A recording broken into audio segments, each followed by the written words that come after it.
श्री दशरथ जी महाराज ने यज्ञ किया। भगवान आए और भगवान ने कहा कि मैं इनका पुत्र बनकर के प्रकट होने जा रहा हूं। पितरम रोचयामास तदा दशरथम नृपम। राजा दशरथ को पिता बनाने की भगवान ने रुचि व्यक्त की, देवताओं ने प्रार्थना की। उसी समय श्रृंगी महर्षि ने आहुति प्रदान की और अग्नि देवता चरु लेकर के प्रकट हो गए। भगति सहित मुनि आहुति दीने, प्रगटे अग्नि चरु कर लीने। भगति सहित मुनि आहुति दीने, भगति सहित मुनि आहुति दीने, प्रगटे अग्नि चरु कर लीने, प्रगटे अग्नि चरु कर लीने। भगति सहित मुनि आहुति दीने, भगति सहित मुनि आहुति दीने, भगति सहित मुनि आहुति दीने, भगति सहित मुनि आहुति दीने, भगति सहित मुनि आहुति दीने, भगति सहित मुनि, भगति सहित मुनि, भगति सहित मुनि। महत सौभाग्य हमारे ब्रज के श्री रसिया बाबा कथा में पधारे, उनका भी स्वागत, अभिनंदन, वंदन। मैं निवेदन कर रहा था कि महर्षि ने, श्रृंगी महर्षि ने आहुति प्रदान की। भगति सहित मुनि आहुति दीने, प्रगटे अग्नि चरु कर लीने। अग्नि देवता चरु लेकर के, पायस लेकर के प्रकट हो गए। दिव्य पायस संपूर्णाम पात्रीम पत्नीमिव प्रियाम। दिव्य पायस संपूर्णाम, दिव्य पायस से संपूर्ण पात्र को लेकर अग्नि देवता प्रकट हुए। तप्त जाम्बूनदमयीं राजतांत परिच्छदाम। तप्त जाम्बूनदमयीं, स्वर्ण के पात्र में चरु को लेकर के प्राजापत्य पुरुष प्रकट हुए और प्राजापत्य पुरुष ने श्री दशरथ जी से कहा कि इदं तु नृपशार्दूल पायसम देव निर्मितम। हे राजन, ये जो पायस है ये दिव्य है। और ये किस चीज से बना है पायसम? बोले पायस शब्द अगर व्याकरण से बनाओ तो पयसा निर्मितम पायसम, दूध में जो बने वो पायस।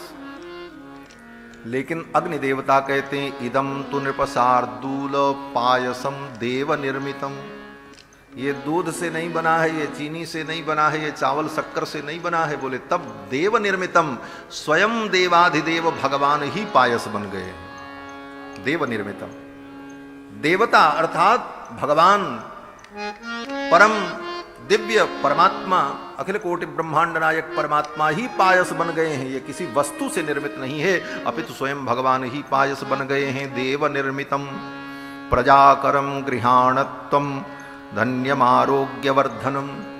ये पुत्र को प्रदान करने वाला पायस, आरोग्य की वृद्धि करने वाला, समस्त प्रकार के सुख देने वाला, इस पायस को आप ग्रहण करो। देव निर्मितम, स्वयं भगवान ही पायस बन गए। अग्नि देवता ने वो पायस प्रदान किया। महाराज श्री दशरथ ने उस पायस को लेकर अपनी तीनों रानियों को दिया। किस प्रकार बांटा? बोले आधा तो कौशल्या जी को दे दिया, आधा जो बचा उसका 2 हिस्सा किया। एक हिस्सा कैकेयी महारानी को दे दिया, फिर एक हिस्सा जो बचा उसके 2 हिस्से किए और महारानी कौशल्या और महारानी कैकेयी के कर का स्पर्श करा करके वो दोनों हिस्सा सुमित्रा जी को दे दिया। ऐसे न समझे तो ये समझो कि 16 आना पायस तो 16 आने में 8 आना तो कौशल्या जी को दे दिया, आधा आधा, बचा 8 आना, उसके 2 हिस्से किए, 4 आना, 4 आना कैकेयी महारानी को दे दिया। अब बचा 4 आना, उसके 2 हिस्से कर दिए, 2 आना, और फिर वो 2 आना जो बचा वो महारानी कैकेयी और महारानी कौशल्या के कर का स्पर्श करा करके सुमित्रा जी को प्रदान किया। इस प्रकार पायस का वितरण हुआ। श्री गोस्वामी जी महाराज वर्णन करते हैं, तब ही राय प्रिय नारी बुलाई, तब ही राय प्रिय नारी बुलाई, कौशल्यादि तहाँ चली आई, कौशल्यादि तहाँ चली आई। अर्ध भाग कौशल्य ही दीना, अर्ध भाग कौशल्य ही दीना, उभय भाग आधे कर कीना, उभय भाग आधे कर कीना। कैकेयी कहन प्रसोदयऊ, कैकेयी कहन प्रसोदयऊ, रहे सो उभय भाग पुनि भयऊ, रहे सो उभय भाग पुनि भयऊ। कौशल्या की कई हाथ धरी, दीन सुमित्र ही मन प्रसन्न करी, दीन सुमित्र ही मन प्रसन्न करी। इस प्रकार पायस का वितरण किया। तीनों रानियों ने पायस का भक्षण किया और तीनों रानियां अंतर्वतनी हुई, गर्भवती। यह गर्भाधान दिव्य और अलौकिक। पायस के प्राशन मात्र से तीनों रानियां अंतर्वतनी हुई और तीनों के गर्भ में भगवान ही आए। कृत्वात्मानं चतुर्विधम, स्वयं परब्रह्म परमात्मा ने अपने आप को 4 रूपों में विभक्त कर दिया। कृत्वात्मानं चतुर्विधम पितरम रोचयामासो तदा दशरथम नृपम। तीनों रानियों के गर्भ में भगवान आए और भगवान जब गर्भ में आए